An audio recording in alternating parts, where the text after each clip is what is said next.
everybody, and welcome back to Trekyards, where we make sense. He's Commander Cocking. He's Captain Foley. What are we talking about today, Sam? Well, Prodigy Season 2. Going pretty great so far. We are in this current bubble of only having seen episodes 1 to 5. But we want to treat this all-at-once released show like Trekyards would if it was released weekly. So we're going to subdivide a lot of the small content pieces in as we have. And I've got about and done what I do every single time a new show comes out and had some thoughts on some certain topics. So Stuart, today we're going to talk about a plot-holey confusing bit of episode 2. Specifically, the quote-unquote reveal that Gwendala has been travelling to... As we know, she was at the end of season 1, she was sent to Solom. Excellent. And in episode 2, it's revealed it's 6 months it's taken her to get to Solom. So I want to know why the writers or why Starfleet thought it was a good idea to send a one lone shuttle on a 6-month one-way journey with one other officer to do a race that just sent a construct that killed like 100 ships. They didn't want to send a Starfleet ship, they sent a shuttle. A 6-month one-way trip. Why they thought that was a good use of their time resources when, in later episode, the Voyager gets to the Valnakat homeworld in like 6 hours. Stuart, did you notice this, and what do you think they have pointed out? Well, I understand the reason for sending a shuttle. They didn't want to, send a ship that could threaten the people of Solom, because that's the whole problem with the first one, right? We're not alone in the universe, and oh my god.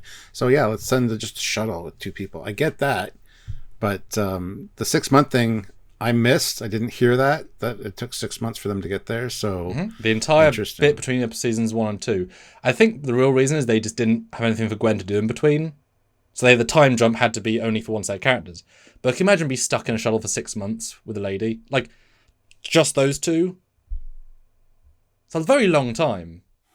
Well, but there's no indication that they were traveling for 6 months. She could have spent like 3 months researching all of her first contact protocols and know them better than Picard. I mean, they leave at the end of season 1, so I assume... She could have left for the training, though, or something. I don't know. I'm just trying to spitball here. But certainly, it took her 6 months to get there, in some form, and a 3-month gap to the side was certainly not said. And she could have done training on the shuttle. It just seemed really odd to me, because normally you would send a real ship that could go faster, and then say a system away and then send the shuttle so they couldn't detect you. This is a very important mission, to stop the destruction of Starfleet. Don't give them a year round trip. Like I think it's a reference also to TNG where they sent a shuttle. When Picard and Wesley's like, let's go 12 hours by shuttle. It takes you 6 minutes by Enterprise D. Yeah. But spend 12 hours instead of a shuttle. I guess it's a trope of TNG, but it seemed odd to me. Especially as, like saying later, they slipstream. Like, the Voyager 8 obviously wasn't launched yet, but they literally could have caught up with them in the time it took them to get there. Or send the other Dauntless. Dauntless could slipstream there in days, I'm guessing. It just seems an odd thing to not give Gwen any storyline in between. But I guess I wanted to see the moment. It just seemed odd to me, because that's a dangerous, dangerous mission to travel across... Because they're in the Delta Quadrant, so they had to travel from Earth in the Alpha Quadrant across the entire Alpha Quadrant into the Delta Quadrant by shuttle. What a ballsy thing to do. I mean, it seems really kind of unethical for the pilot. Like, she volunteered a year-round trip where any single ship could threaten them at any point in the Delta Quadrant, and they probably won't be able to defend themselves. You know what I mean? It's really not a good plan in my estimation. That's a good point, yeah. Never really considered that. I don't think you're supposed to necessarily with the distances involved. So I'm bringing it up because it just seemed odd to me. But good for the lady to sacrifice a year of her life. She was ordered to. It's fine. Well, she was very chipper, is what I'm trying to say. Yeah, I just really want to point this out. It just stood out to me as an oddity. Just having a shuttle go to, like I say, from her perspective, from that part's perspective, this race just killed like 50,000 Starfleet officers via the construct. And it's so unimportant we're going to send a shuttle. It's so unimportant. Now, I don't have a problem with saying shuttles can go almost maximum warp of a main ship. It's a future shuttle, that's fine, right? But I don't think they can go like 9.999. otherwise what's the point of having a real ship, right? And nor will that shuttle be... Yeah, would even have the deuterium to last 6 months at 100% warp travel? You're asking the wrong guy. I don't know. Although I gotta say that the shuttle's warp nacelles are pretty beefy. So I mean, yeah, there's an entire conference table at the back. It's definitely a long range shuttle vibe.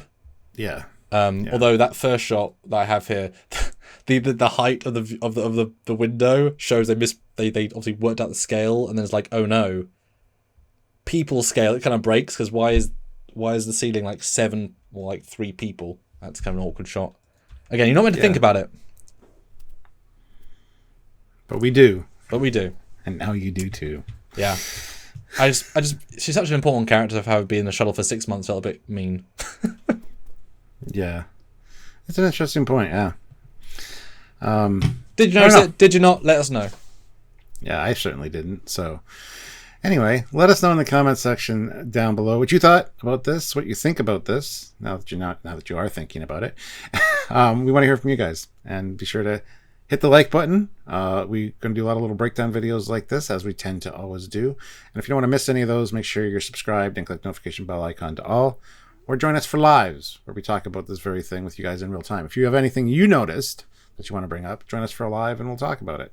And support us if you can monthly via Patreon or join the channel. Really does go a long way to help us do what we do and keep doing it past that 10-year mark. Huzzah to us.